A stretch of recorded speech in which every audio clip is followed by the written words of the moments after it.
queridos, eu sou a Débora Viana e estamos fazendo juntos o estudo do livro Temperamentos Transformados de Tim LaHaye, como Deus pode transformar as falhas do seu temperamento. Estamos estudando o primeiro temperamento, que é o sanguíneo, e hoje nós vamos falar de mais algumas características desse temperamento, baseado na vida do discípulo Pedro. Hoje nós vamos falar sobre a característica egoísta, interesseiro e fanfarrão. Egoísta. Outra tendência da pessoa sanguínea é o egoísmo. Segundo seu tipo, Pedro não poderia ter sucesso sem que isso lhe subisse à cabeça. No mesmo capítulo em que Mateus relata sua excelente confissão, em Mateus 16, vemos sua queda trágica. O Senhor elogiou Pedro no versículo 17 por aquilo que ele dissera e prometeu-lhe as chaves do reino dos céus. Mais tarde, Pedro, cheio do Espírito Santo, usou essas chaves ao pregar o Evangelho aos judeus, Atos 2. E na primeira pregação do Evangelho aos gentios, Atos 10. Mas em seu fervor, teve a ousadia de repreender o próprio Senhor Jesus, chamando-lhe a atenção pelo que pretendia fazer. Depois da confissão de Pedro, o Senhor começou a preparar o espírito de seus discípulos para o verdadeiro propósito de sua vida. Ele lhes informou de que era necessário que ele fosse para Jerusalém e sofresse muitas coisas nas mãos dos líderes religiosos, dos chefes dos sacerdotes e dos mestres da lei, e fosse morto e ressuscitasse no terceiro dia. Até então, Pedro aceitara tudo que o Senhor Jesus dizia, mas a ideia de sua morte o chocou. O apóstolo rejeitou tão veementemente essa possibilidade que pareceu não ouvir a promessa do Salvador de ressuscitar ao terceiro dia. Simão, o sanguíneo, ficou tão agitado que colocou as mãos sobre Jesus, pois diz o texto: então Pedro, chamando-o à parte, começou a repreendê-lo, dizendo: nunca, Senhor, isso nunca te acontecerá. Alguns momentos antes, reconhecera Jesus como Filho de Deus vivo, porém, agora queria corrigi-lo. De modo egoísta, começou a falar ao Cristo, Filho de Deus vivo, o que ele deveria fazer. Nunca, Senhor, isso nunca te acontecerá. Mateus 16, 22. O sanguíneo Simão estava errado, pois no fim aquilo aconteceu mesmo. Jesus foi crucificado. Na realidade, se não houvesse ocorrido, jamais teríamos recebido perdão por nossos pecados. A ação impulsiva de Pedro, motivada pelo egoísmo, valeu-lhe a repreensão mais severa, jamais feita por nosso Senhor a qualquer pessoa, com exceção de Judas Iscariotes e dos fariseus.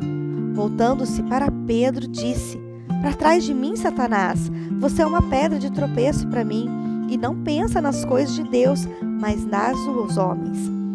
O espírito do discípulo, por certo, ficou esmagado com a censura.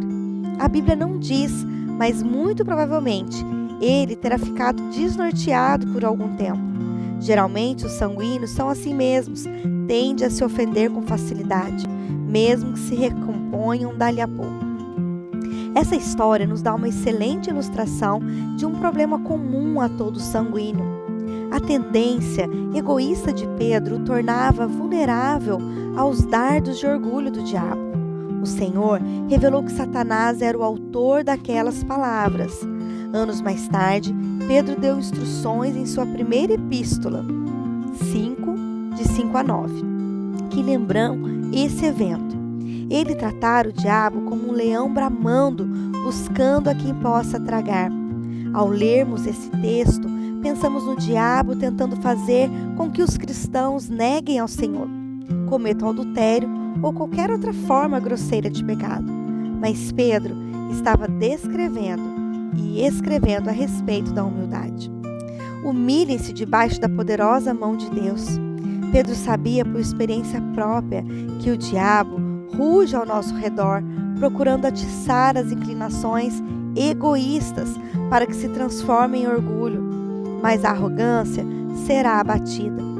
A queda de Pedro deu-se quando ele permitiu que o diabo tomasse as palavras de louvor do Senhor e a transformasse em um incêndio de orgulho.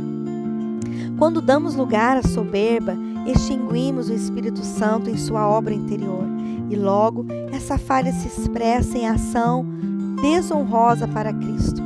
Simão, o egoísta, serve de aviso para que resistamos a essa tendência, pois ao fazê-lo, estaremos também resistindo a Satanás.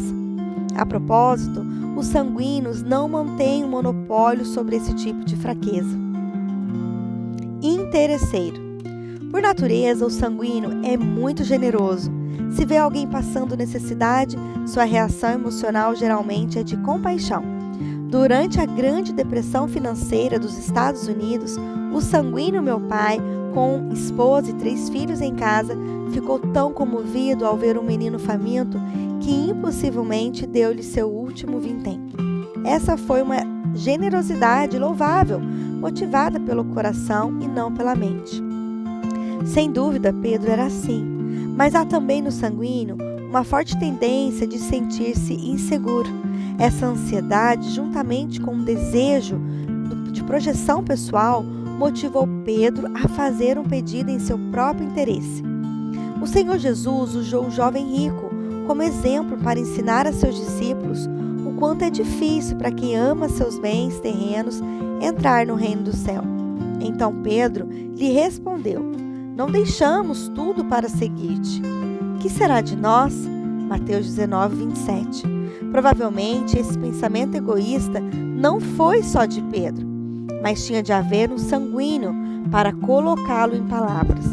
A resposta do Senhor revela a natureza da verdadeira fraqueza, pois diz: muitos primeiros serão últimos e muitos últimos serão primeiros. Mateus 19, 30. Qual era o verdadeiro problema de Pedro? Ele buscava posição já no primeiro século. Deve haver um pouco desse comportamento em todo homem, pois quem pode dizer que jamais fez essa pergunta tão humana? O que ganho com isso? Só o Espírito Santo pode nos dar uma disposição consistente de autossacrifício, tão essencial ao cristão genuíno. Fanfarrão. Uma das falhas mais evidentes do sanguíneo é a tendência à fanfarrice. Tudo que ele faz ou tem é o melhor. Mesmo quando merece elogios, sua tentação de alardear seus haveres ou feitos torna-o antipático e decepciona. É só dar-lhe corda e ele acaba se enforcando verbalmente. Foi o caso daquela noite memorável no cenáculo, quando o Senhor Jesus disse aos discípulos que todos se escandalizariam por sua causa, pois está escrito: ferirei o pastor e as ovelhas do rebanho serão dispersas. Mateus 26, 31. Pedro, fanfarrão, não podia deixar passar essas palavras sem desafiá-las. Mais uma vez repreendeu o Senhor dizendo: ainda que todos te abandonem, eu nunca te abandonarei. Mateus 26, 33. O Senhor Jesus prosseguiu dizendo claramente: antes que o galo cante 3 vezes, você me negará. Mateus 26, 34. Pedro ofereceu então uma resposta veemente: mesmo que seja preciso que eu morra contigo, nunca te negarei. Mateus 26, 35. Não é impressionante? Mas a estrada do sucesso não se faz apenas de boa intenção. A resposta de Pedro nessa ocasião foi sincera. Uma das características menos compreendidas desse temperamento é sua sinceridade. Você já notou como o sanguíneo é rápido e espalhafatoso em assumir compromissos ou fazer promessas? Quando não consegue cumpri-los, deixa de pagar ou chega atrasado.